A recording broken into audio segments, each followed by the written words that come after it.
Hello, good evening. Welcome to Unspoken, the podcast with Zadok Adeleye. Well, it's been a wonderful time from the last episode, and we're here today with a new topic for you. We'll be speaking on the modern fatherhood, balancing work, life, and parenting. Recently, with the way things have gone and with the way children are beginning to turn out, our youth are beginning to turn out, the increase in vices, especially in the boy child and also in the young males, we felt it is very imperative to talk about certain issues that are happening, because we believe it's most likely they had a faulty foundation or the foundation isn't strong enough.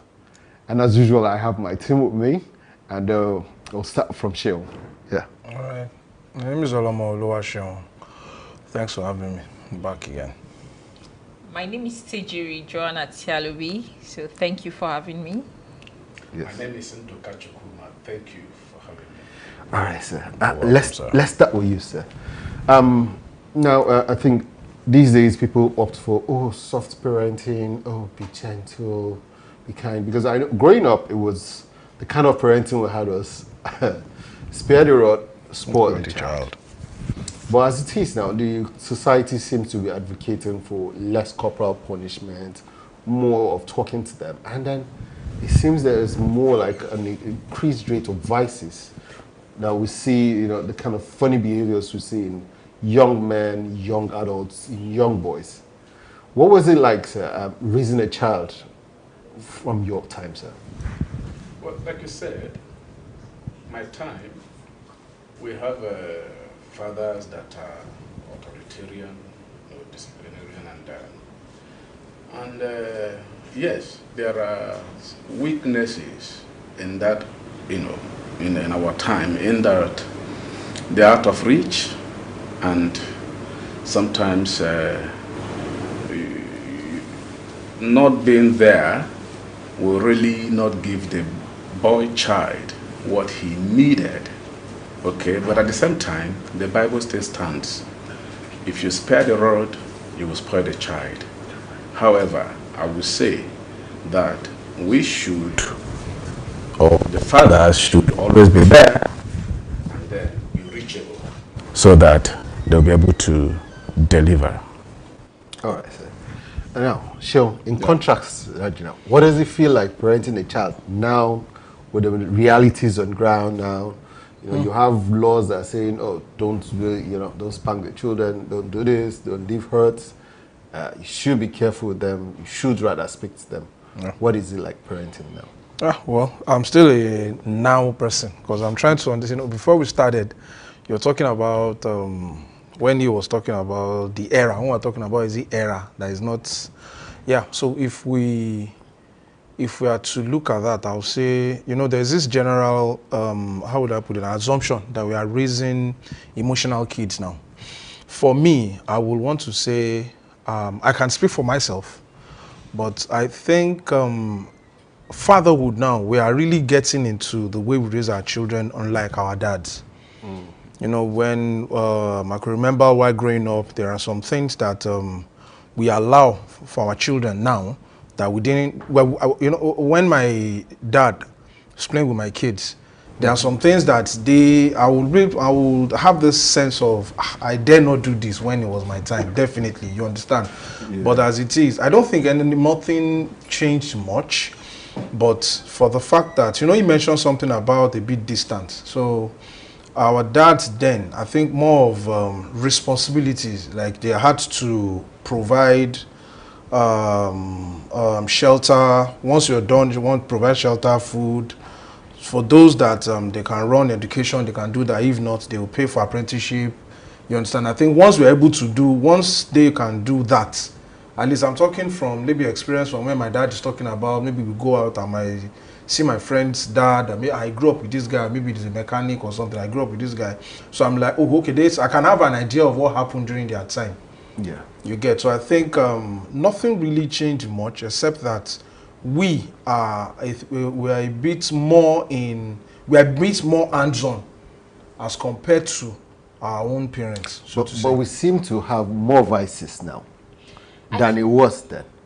Because from his perspective now, we are more hands-on, we're more involved.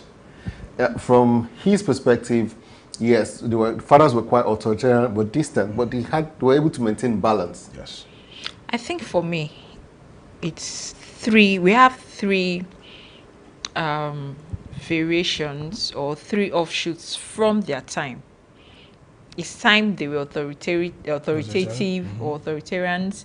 Now I think we have three offshoots. We still have some fathers who believe in that authoritarian style. Yeah, now we have them.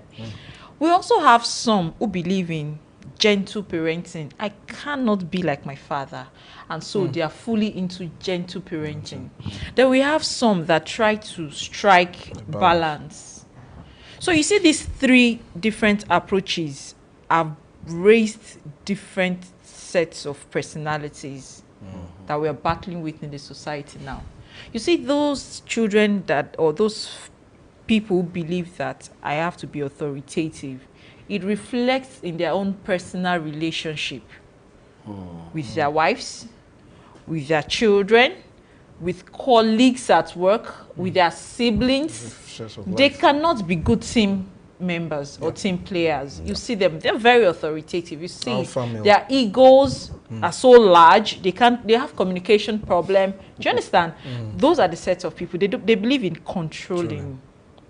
When those people want to talk about submission with a woman, you see it from the aspect of controlling. Do you understand? Not from the aspect of leadership. Do you understand now? So you would see that when women get involved with such men, they inspire fear in them.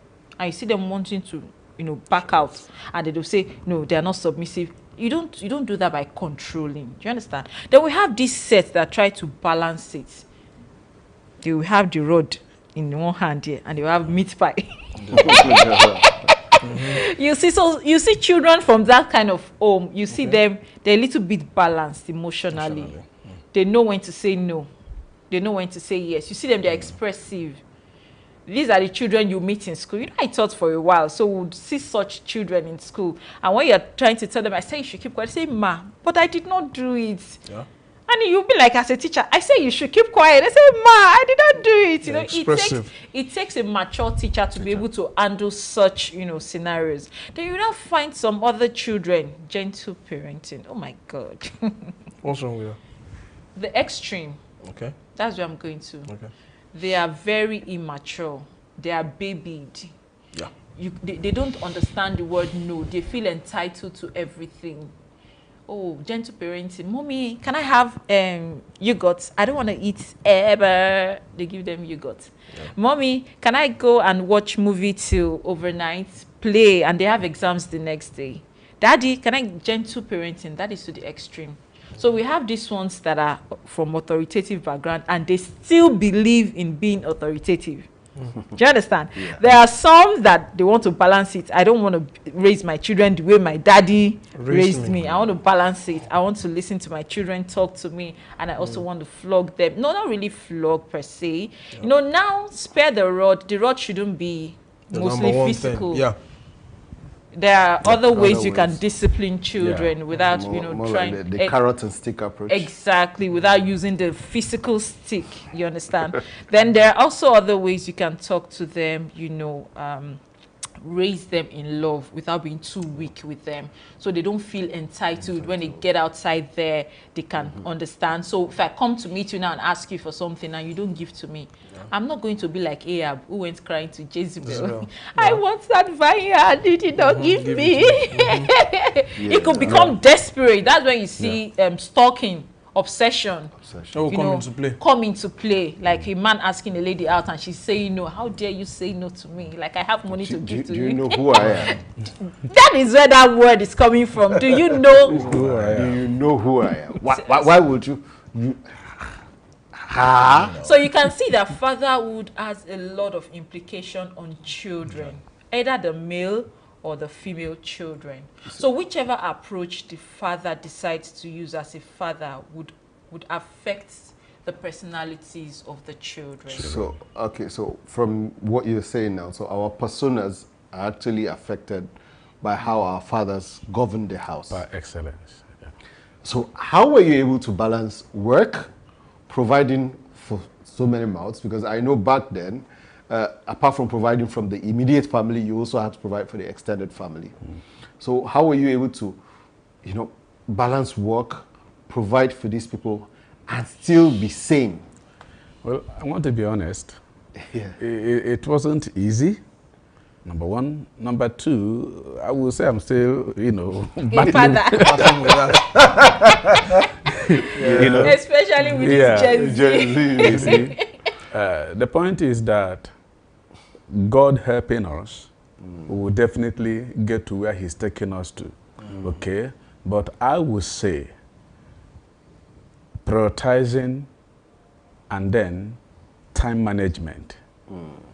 That's the key. You have to prioritize certain things. There are, will I say that there are some family time that cannot be compromised. Okay? I know that things are difficult, people are trying to make ends meet, and then you must do what you should do. But at the same time, there are family times that you must not, compromise. So, priority and then time management, very important. When you say family time, what do you mean? Because I know that some men, when they talk about family, they are, sit down there. Have you done your assignments? Come here. You must be very silly. Back up! No, that is no. So let's be clear with the family time we're talking about. Okay, now I will say this: I did not start like that from the beginning. Okay, but I will say that from the Bible I learned something. For instance, the Sabbath. The Sabbath that God gave to man was actually for family. Within the Sabbath day, the Jewish Sabbath, number one, they will have a feast, okay? Then they will sit around, chat at home, have family, worship. After that, they will have congregation worship. They go to the synagogue. Then they have this time that they will go out, walk around, just go to the park, relax. Those things are what God put in place in order to help us to do what? To be the father He wanted us to be. Do you understand? So when we are working and working, we don't have time with the family, I will say, okay, maybe we'll put a schedule, okay, every quarterly, especially when the children are on holiday. Okay, at least twice. Maybe I will take them to movie, then maybe we'll just eat out, okay? During that period, you are doing a lot. You are bonding. Okay? You are asking questions. Okay? For instance, I saw a notebook, my boy, my first boy. One day I saw it. I said, where did you get this book? So somebody gave me. I said, who? He mentioned it was a girl's name. I said, okay. No. I said, okay. So next time, I just pulled his leg. I said, I want to come and visit you. Am I not dressing well? So person not. He said, Daddy. You know. Yeah. But then I'm trying to be his friend. I'm trying to get to him, so that he'll be free to talk to me and tell me things. Okay. So family time, we must be intentional. You must, you know, create time to be with the family, so that you don't just be providing and absent. You have this. Let's take a break now. Let's take a break. I know there are things you want to say, but we'll take a breather and we'll continue right after this break. Being a full-time father is more than a title. That's right. It's a commitment. It's not about showing up for weekends or taking credit for moments that you didn't create. It's about being there in the late nights, the early mornings, the meltdowns, the victories, and the everyday chaos of life. You see, a real father doesn't pick and choose when to care. No, he doesn't. He doesn't spend his week with someone else only to play dad when it's convenient. Because a weekend warrior doesn't earn the respect of being called a father. Kids don't need a part-time presence. They need consistency, love, guidance, and someone who shows up when it's hard, not just when it's easy. Because a full-time dad sacrifices. He's present at the parent-teachers conference, the bedtime stories, doctor's visits, soccer games.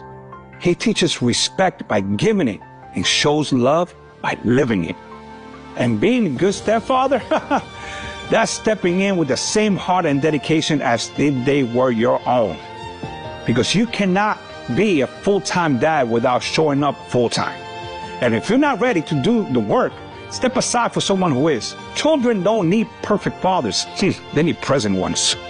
And that is real talk. Take that with you today. I asked this question: what is something your father did never forget? And after over 1,000 responses, here are the top 3 that stick out and is the most repeated. At number 3, we have take over a chore from them or do it in their praise. If your child who is always responsible for one particular thing in the house comes back tired and you see them struggling, offering to do that thing in their praise, you may not know it, but it creates a core memory inside of them. At number 2, we have taking them to things. Go with them. If it is important to your child, go with them to that thing. Go with them to the examinations, to the interviews, auditions, performances, sporting activities. Drop them off at these venues and if possible, stay through. They don't used to forget it. And finally, at number 1, the most important thing you can do as a father to be etched inside the memory of your children. Can you guess this one? Eat with them. It's mind-blowing how many people say this. Eat with them. Remain food for them. You see that your dirty behavior, I don't used to share my food. If you put your hand, I cut it, add to the meat. It have to stop instantly. Even if it's your meat, cut for them without fail consistently. Make it a ritual. That is not something they seem to forget. Don't mention no. Welcome back.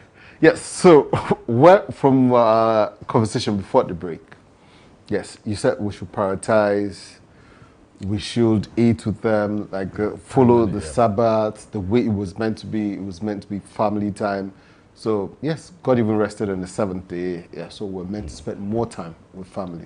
But this is the issue: our current economic realities and the kind of jobs we do now. Yeah. But do not give time for that. How does one balance it out? I said time management. We have to. Being a father is not a quick job. I mean, being a father is a hard work. Yeah. You have to do everything you have to do to get it right. Okay, so we have to make sure we create time for that. It's hard work. Sure. And again, I will say that it's something you can't do by your power. That is why we have to rely on God. The economic reality is not something, everybody, we all know that. Yes. So I have to rely on God to supply my needs. It's not by struggle, it's not by, but I have to depend on Him. So. Shill. Yeah, well done. Yeah, well, it's he said it all. It's just the you know me now. I've always said it's always easier said than done.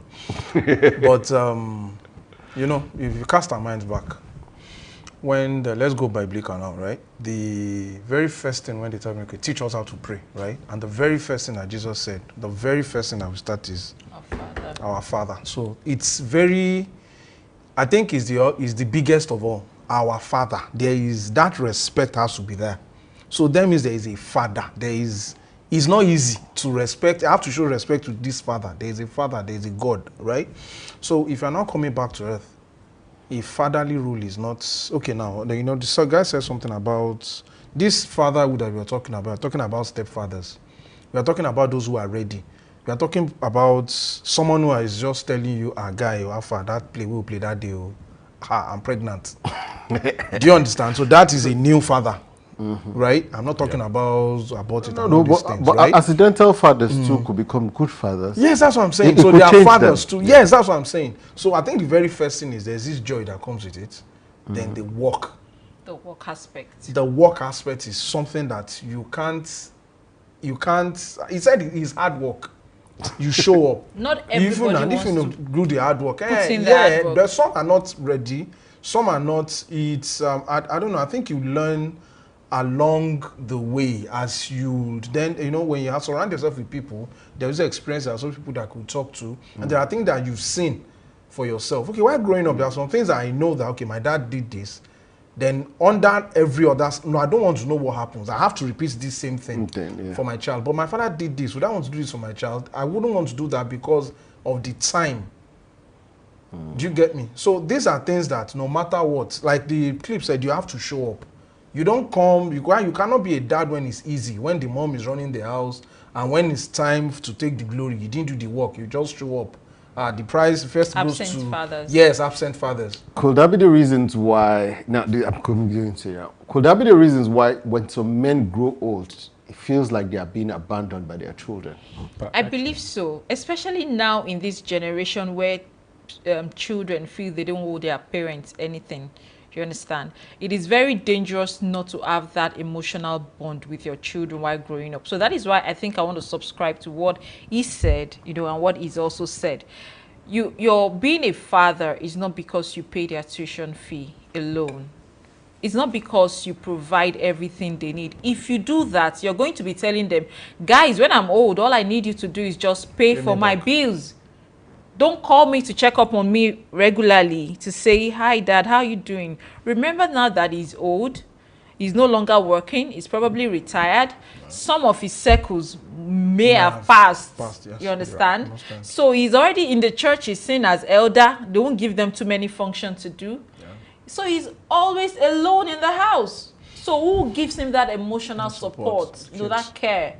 It will be the bond that he must have created while he was growing up. So if he tells his parents, look, being a father is all about providing. So when they are now at the point where they have to care for their elderly parents, aging parents, they would only be providing finance and not the emotional support and care. Yeah. At that time, that is when I should tell my dad, oh, Dad, what are you doing? Your grandchildren they want to see you. So Dad, why don't you come and spend 2 weeks with us? But if that emotional bond is not there, what would that man come and say? Go. Let him just stay there. You understand? So that's the danger of that kind of approach. So being a father shouldn't be about providing, And again, I want to say this. Some fathers are great. Some men are great fathers with the girl child. And they are terrible fathers or not so great fathers with the boy child. It boils down to toxic masculinity and what we're talking about. That boy is a child and should be treated like a child. For example, if that boy needs something and is hungry and he comes to you, Daddy, I'm hungry, I need maybe rice or whatever. Don't say, are you supposed to talk that way? Come on, keep quiet. Are you not a man? Keep quiet. You are teaching that boy to bottle up those feelings. And that boy will watch you play with the girl child. Your daughter will come, Daddy, I need this. Before you know, they'll start sending that girl. You're going to tell daddy that. Yeah, definitely, yeah. Which is very wrong.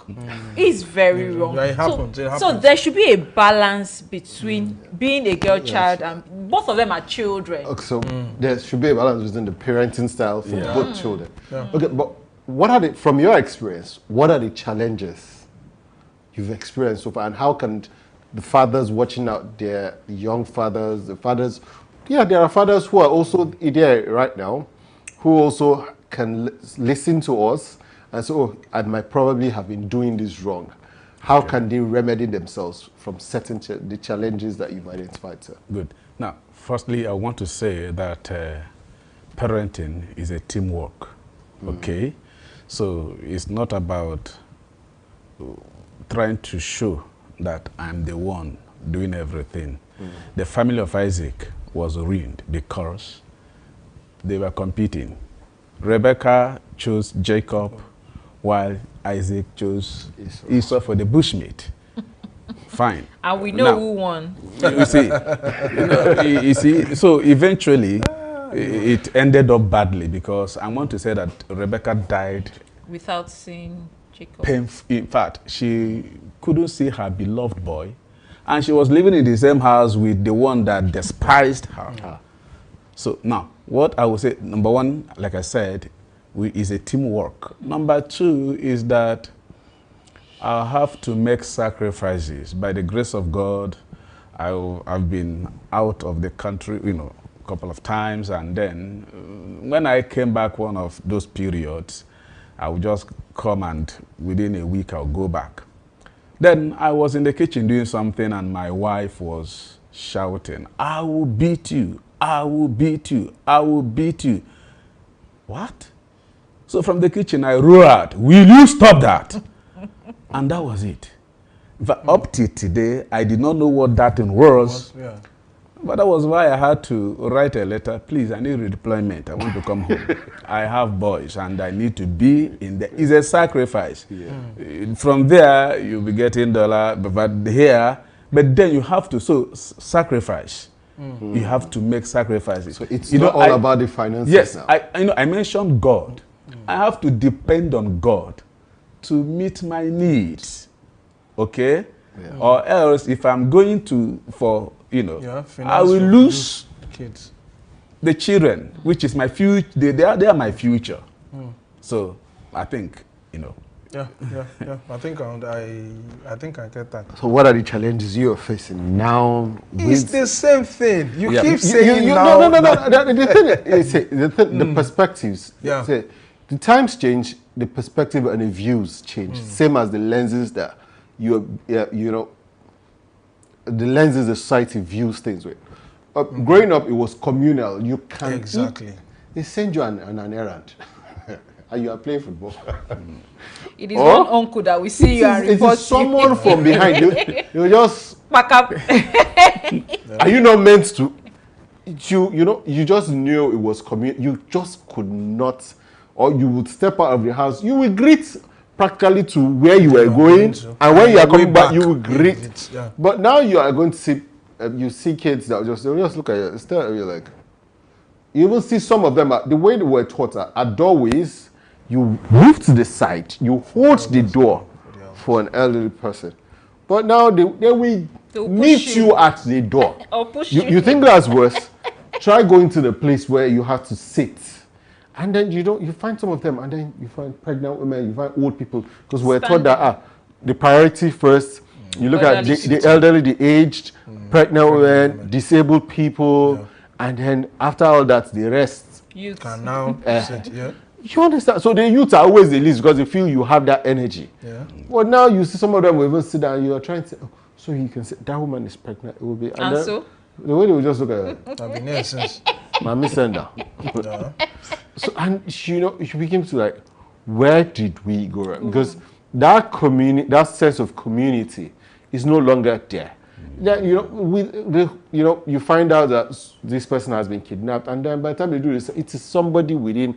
Everybody knew what everybody was doing. Everybody knew what everybody's parents were doing. But now, can you say that for your neighbors? No, obviously. Now I think I understand what you're saying. Which So is the true. challenges have also changed because we were friends with our neighbors, Yeah. and then we had places to expand the energy. But now the children sit down in front of video games, they sit down in front of the TV, Internet, yeah. and the Internet, thing is social this now. media. I begin to find that it's like you get to a point where they don't have, they begin to lose critical reasoning. Yeah, the Okay. mentorship. Okay, let me say this, to also react, to what he said. There are times that it will be basically impossible to try to avoid your work because of the time factor.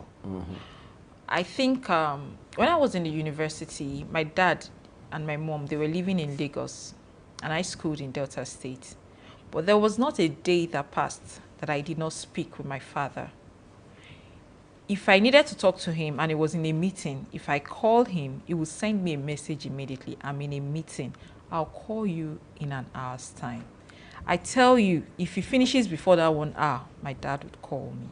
You understand? I'm trying to react to, there must be a balance. Because if I'm seeing you in my house as my father, you're telling me you are giving me father time, and I need money, you are not giving me, come, something goes up. Yes, sir. That's where I'm going to start. Yeah, sure, you understand? Yeah. So the fact that we have this quality time we must give to our children as fathers does not negate the provision that you must work. So we must have this balance. And like you said, it is much tougher now for modern fathers, because in those days we have this communal feeling, that even if the father is always at work, you would see uncle, the younger brother. Well, now, Mama jẹ́ kí n bá ọmọ lágbájá sọ̀rọ̀ o, kó má lọ sọ pé èmi ò tí bímọ tí tèmi. I don't want to scold someone else's child. And so you see these children. And again, another thing responsible for these vices that you talked about, with children, is that because of the consequences of some of our traditional practices, value system, the children are focused too much on those negative aspects, forgetting the positive aspects. For example, because they feel that the African culture criticizes the young ones a lot, that they don't allow them to thrive, they don't allow them to express themselves, and or maybe toxic masculinity and toxic fatherhood. Maybe your father calls you and asks you, what did you do? Why did you do it? Some fathers don't even ask you. They said you did this, come here. Bakam, So growing up, those children felt, bad at the way they were treated. And so now as teenagers, they are rebelling. And you see, our part of the culture that is respect is being lost now. Because in trying to react to the headache they have, they throw away the baby with the bathwater. You see now. So I think that's the challenge now. They are rebelling against the bad practices, but at the same time they are throwing away the good aspects of the African culture. All right, let us take another break. I think let's take a break now, and then we'll resume when we get back. God, my father taught me, and I will say, and he would be so proud to hear this. My father taught me God. Really? My father taught me the importance of God's journey, the importance of that Bible. And I need to read it more. I need to study it. My dad could tell you the scriptures. He knew only one book, Bible. You ask him a verse about love, Corinthians 13:7, chapter 4. How do you know? He studied the Bible. My dad would wake up in the morning. First thing he did was he got up and he studied the Bible. Then he closed that book and he would say a prayer. Then he would rub his knees and look up to God like, how am I going to feed these 10 people today? And he go, let's go. And he come back with dinner. Wow. So my father taught me the importance of God and the importance of... Yeah, welcome back. So, sir, how do we now impact our youths, the young men, the young adults? How do we impact them? How do we help them learn values? How do we help them become better citizens? And how do they say that money is not everything? Money is something, but money is not everything. And that they need those values. They need to. There has to be a balance correctly with the current economic situation. People don't care where the money comes from, but for us, we think, okay, that if we continue to worship money, then we begin to lose our values and our morals. Then there's decadence. But as a father, how do we introduce them? Well, it is said that children don't do what you ask them to do, but what they see you do. So I should be a model. That's number one. And I need to exemplify the kind of life. And the second one is that we have to talk. We need to talk. We have to be talking. We thank God for what many ministries and organizations are doing. We should organize programs for young adults, and then I think that will help us. It's really young adults, because for some of the fathers are not talking. Part of the things we promote on this podcast is to get men to talk. Okay. Because to be emotionally intelligent. Because I think for me as a person, one of the things I grew up, I still enjoy the relationship I have with my father. I see him as my friend first. So, and then most times I do not even call him, I call him by his first name. And then I just call him Mr. Susan. So I'm like, hey, how you doing? And then we get to talk. We can be on the phone for over an hour. But he bringing us up at that period, it was weird to some people that we get to call him by his first name. And then we get to talk to him as a friend. Now, I enjoyed that. But how are you doing? How are you coping with your own kids now? Do you still, are you the alpha and omega in the house, or obviously the lion of the tribe of Judah?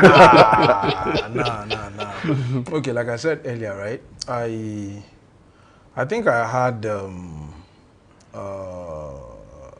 Olom, if you're watching this, you did a good job, right? Yeah, they did raise me well. They did their best, and we thank God for how everything has turned out.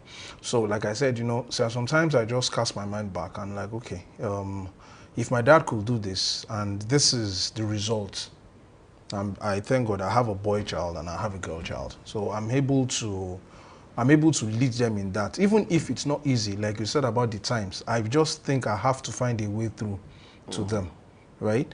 How would I put it? There's a blueprint. That's for me. That worked for you. Yeah, that worked for me. That I saw that, okay, I took this from my dad, this is the way they did in my house. You understand? So not that some didn't do that too, but obviously over time, maybe things changed, or we meet people, maybe some things were discontinued. Do you understand? Because we couldn't sustain the hard work. Like for instance, you were talking about how close you are with your dad. It's the same for me too. We talk like, I even had an incident where we were in uni, when my dad came to visit, and they would come like we used to when we were secondary school. They continued that when they come to the hostel, they bring food. I was in maybe a part 3 or part 4 or thereabout. And they came with food and everything. And you see the way we interact, like, what's up? Like, this is your shirt. You see the way I'm going to bring them. You get to, it was like, you see some of my friends and their parents come, and you see the rate, you will notice it from afar and be like, man, what's happening in these people's house? You get, I'm not used to that, but I don't know. Thank God, everybody, I don't know, too. I have some friends that came off that kind of family, and they're still doing well, too. So I think it's a way of, you had this blueprint, do better. This is how far I can go. This is what I can do. Circumstance and everything around me did this. So, bruv, over to you. So now you are having, my friends too are having their kids now. And, when we talk, we'll try to, like, trade ideas. I visit their home. I'm like, okay, Baba, I like what you are doing with your child. You get, I can take a cue from that as well. So I think it's another thing. You can't do it alone. I understand that the communal parenting is not there like it used to. Safety and everything is part of what we raise kind of they call it Indomie children now. You get, like, that's a brand now. Yeah, they call it Indomie children. Like, they are not as I was having a gist on my the friend Pastor James the other day. I think a family friend's daughter went on an errand. So we were in front of the estate gate. He was trying to board this car. We were talking, and the lady crossed the road, went back, and was like, look how. And my own daughter couldn't do this, right? So immediately I told him, I'm like, well, me too, I have this issue. You can't, at their age, You can't tell your child that I take, daddy, I want to buy biscuit of maybe 300 or 350 naira. Take 1,000 and I go and buy it. They can tell you how much change they are collecting. They know it, but the reality is go there, buy what you want to buy. Won't they sell something for you or maybe change the change by their trade? Give you 500, take 200, and let me exchange that 500. And would they be able to come in the real world, not just, if you ask them mathematics in their head, you get. And the first thing I just told him, I was like, sir, if anything happens to this girl now, if she gets knocked down by a bike, or I pray it doesn't, I don't pray it happens, maybe someone is just applies a brake and everybody is like, what was the first thing that you say? I said, you blame the mom. How would you allow the child out? I'm like, can you see? So everybody we kind of raise our kids indoor. Now, than so the reality of we have been overprotective. Yes, that's the extreme part of gentle parenting. Would you say that? Well, all right. So what are the fond memories that you have that you would pass on?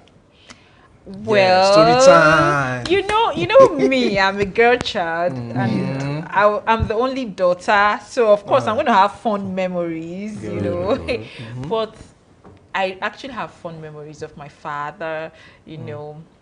Growing up, he would deliberately, when eating, I think the fondest memory is when eating, he would have some leftover, For you.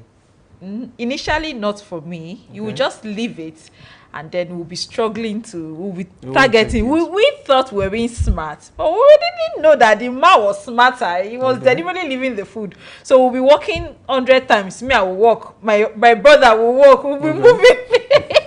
So I didn't know what was going on, and immediately he drops the spoon like this or more. It's a mad dash for the plate. So, but of course, I wasn't as strong as the boys now. So they were always cheating me, and we'll be struggling. I didn't know my dad was, he would listen. And then, so suddenly, the mood just changed, and he would just call me, say, "Jerry, come and clear the plates." That meant that I was in charge of the little. And that meant that they were going to be begging me. So that's a fond memory. When I was going to write my jam, he took me there to the center. Same thing with my GC. He took me there. When I finished my secondary school, and he said, "You are too young." I think I finished at 13 years. And I was like, "You're too young. You have to stay a year at home, before you write jam." My mate had already gotten admission. I was sad at home. He took me to go and learn typewriting. That I'm seeing that you're going to be working with computer. At that time, typewriter was already going off, So it was like, this is it for me. So I have lots of fond memories. It was involved in my academics and all of that. So I enjoyed it a lot, but maybe because I was a girl child.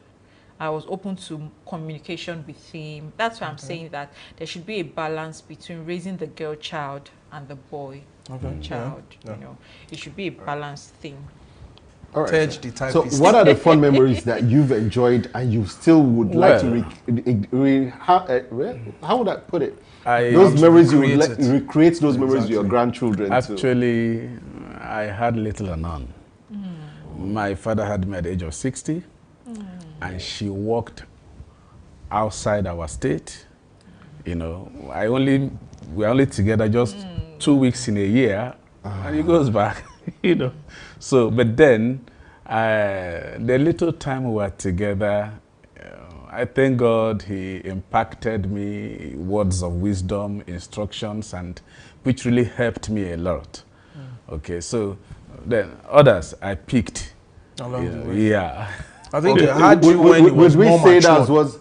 Would we say that as what has shaped you into being a better father now, into having to make the sacrifice you had to make for your children? By excellence. I want to be there. I want to be in there with them, schools, things I have, So I think you're right.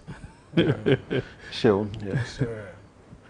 Well, the memories of Mr. Olomo Senior. I had a lot, yeah. And he's still alive now, Brown. Yeah. So we're still, you're still creating. You're still creating, as it is. I had, there are some times that there's this thing that we do.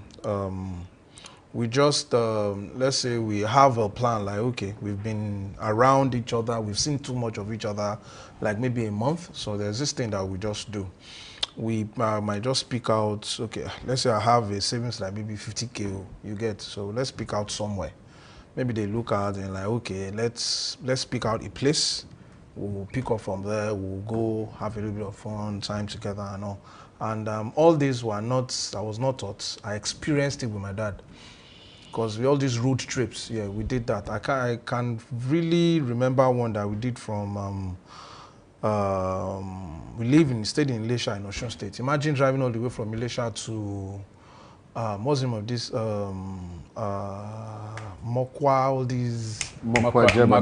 Jeba, all these, Jeba, Niger State, exactly. yeah. So I don't know. It stayed with me because that should be the farthest that we've gone, and I want to say a lot of things happened the way my mom, my dad, my brother, but it was, it was a different setting out of the home that we were.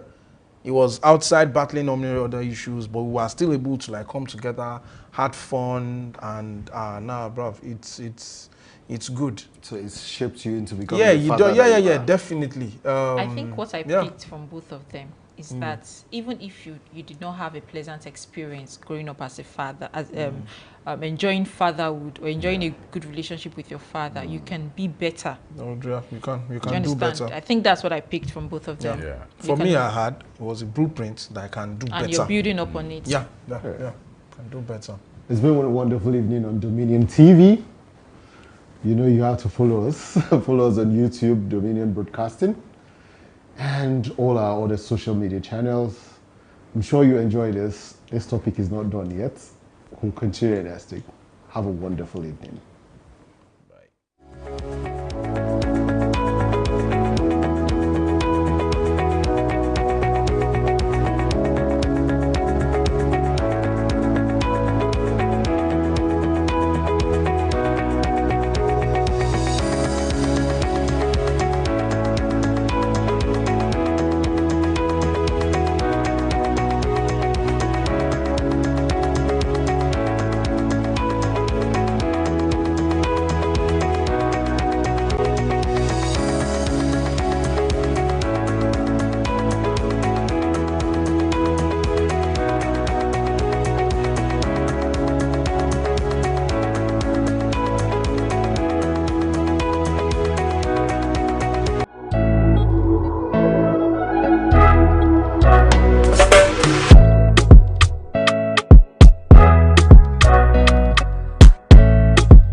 Live from the heart of the action. Welcome to the nerve center of Next Level Broadcasting.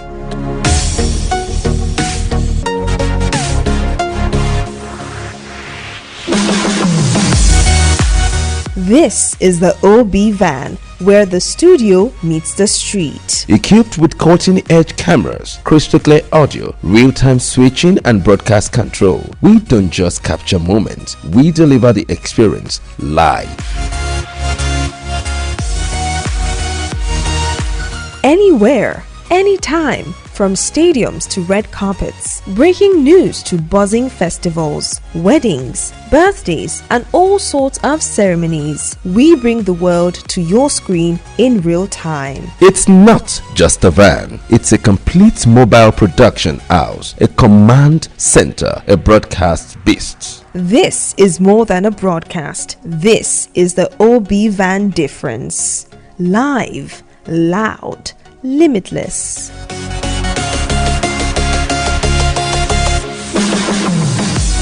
Ready to go live like never before? Book the OB van today and take your event to the world. One powerful broadcast at a time.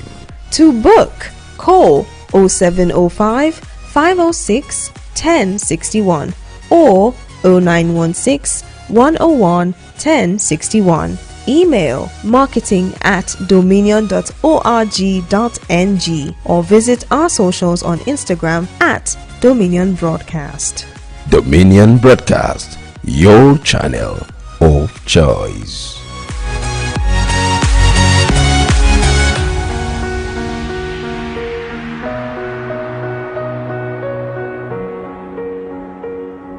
It's a beautiful Saturday here in the city of Ibadan, and we are here live on the red carpet for the official watch party of Hakim Seeking Justice, the movie. I'm sure if you've seen the trailer, you can feel the action, feel all the energy, and that is what we're here to see. Live Dominion broadcast is here. My name is Usarinoma Saba. Most people know me as the Edo Queen. We're going to be talking to fans, we're going to be talking to people who are going to watch, and of course know what they think about the movie. So stay tuned. This is Dominion broadcast on the red carpet for Hakim the Watch Party.